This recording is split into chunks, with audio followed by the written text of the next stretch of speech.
ہر بچے کی جو ہے نا ایج کے حساب سے ویٹ الگ الگ ہوتا ہے.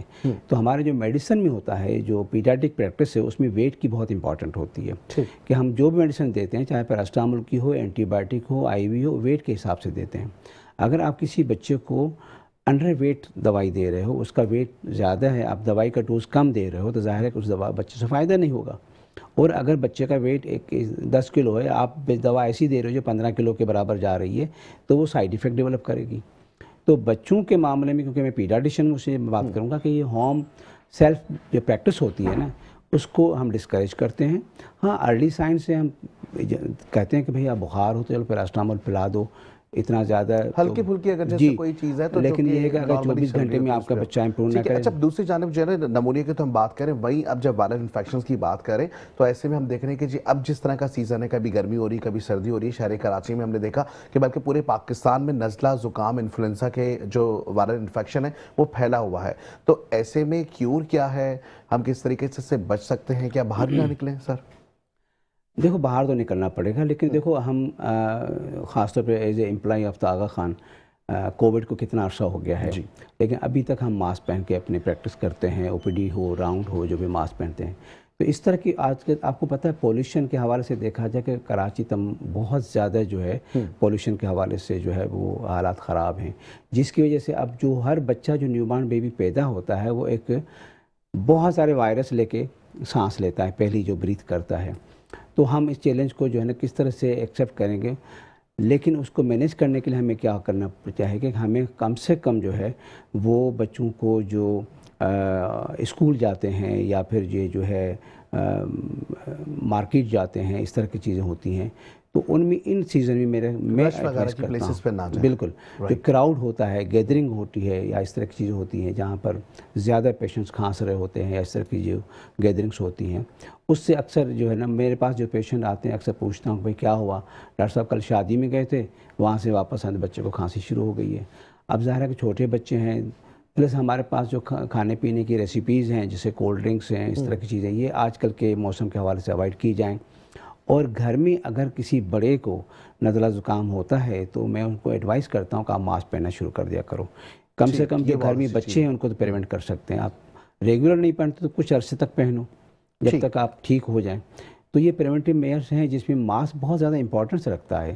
وہ صرف کورونا کے نہیں آیا تھا، لیکن ہمارے پاس جو استھما کے بچے ہیں یا جو استھما کے پیشنٹ ہیں یا پھر جو ریپیٹڈ انفلوئنزا ہوتی ہے، ان کے حساب سے ویکسینیشن بھی انفلوئنزا کی اویلیبل ہے. اچھا، اس کی تو جیتی جاتی جو مثال ہے وہ یہی ہمیں نظر آتی ہے کہ کسی بھی آپریشن تھیٹر کے باہر یا جب بھی کبھی آپ جائیں کسی بھی ہاسپٹل میں دیکھیں تو جو ڈاکٹرز ہوتے ہیں زیادہ تر، جو کہ خاص کر کے آپریشن تھیٹر سے باہر آ رہے ہیں یا کسی ایسی جگہ سے باہر آ رہے ہیں جہاں پہ انکیوبیشن کچھ بنا ہوا ہے، تو ان کا ماسک لگا ہوا ہوتا ہے. اور اس کی واحد وجہ یہ ہوتی ہے کہ جی ان کو بیکٹیریا سے یا وہاں پہ ہونے والی ڈیزیز سے بچا جا سکے. تو ہمیں ریگولر اپنی لائف میں بھی جو ہے اس چیز کو اڈیپٹ کرنا پڑے گا کہ جی ہم ماسک کا استعمال زیادہ سے زیادہ کریں. اچھا، دوسری جانب جب بچوں کی ہم بات کریں، پری میچور بیبیز کے حوالے سے اگر ہم بات کریں، کیونکہ ذریعہ آپ اسپیشلسٹ بھی ہیں، تو ایسا بھی ہم نے دیکھا ہے کہ جی پری میچور بیبیز جو ہوتے ہیں ان کو کافی جلدی بیماریاں اپنی طرف جو ہے نا وہ کھینچ لیتی ہیں. ایسا سر کیوں ہوتا ہے؟ اور اگر ایسا ہوتا ہے تو پری میچور جو بیبی آج کل ہم بڑھتے ہوئے دیکھ رہے ہیں کہ تعداد میں بڑھتے ہو رہے ہیں، اس کی بھی کیا وجہ ہے، یہ بھی بتائیے گا سر. دیکھو، اس میں جو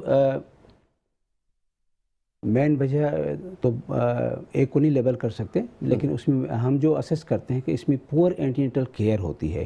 مدرس کو جو ہے نا آخری اسٹیج پہ جب اس کو اچانک کوئی کنڈیشن خراب ہو جاتی ہے تو ہاسپٹل لیا جاتا ہے، لیکن جب پریگننسی ہو جاتی ہے تو میجارٹی آف دا پیرنٹس جو ہے نا اپنے کیس کو بک کروا لیتے ہیں کسی گائنیکالوجسٹ کے پاس. وہ بچے کو اسیس کرتی ہے، الٹرا ساؤنڈ کراتی ہے، مدر کا نیوٹریشن لیول دیکھتی ہے، اس کی ہیموگلوبن دیکھتی ہے. اکثر ماؤں میں خون کی کمی ہو جاتی ہے یا مدر کی جو غذا اتنی اچھی نہیں ہوتی ہے جو بچے کو پراپر وے میں جو ہے وہ نیوٹریشن مل سکے انٹرا یوٹرو، تو وہ بچہ جو ہے نا کمزور سے کمزور ہوتا جا رہا ہے.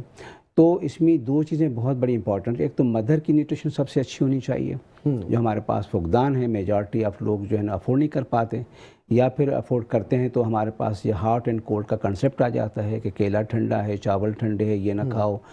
اب بہت سارے میجارٹی جو پیرنٹس آ رہے ہیں کسی بچے کے لیے، ہم کہتے ہیں کہ بھائی اس کو آپ سب کچھ کھلائیں. ڈاکٹر صاحب چاول کھلا سکتے ہیں؟ بھائی کیوں نہیں کھلا سکتے چاول؟ میجارٹی کنٹریز میں تو روٹی نہیں بنتی، چاول کھلا سکتے ہو. دہی کیسے کھلا دیں؟ دہی تو ٹھنڈی ہے.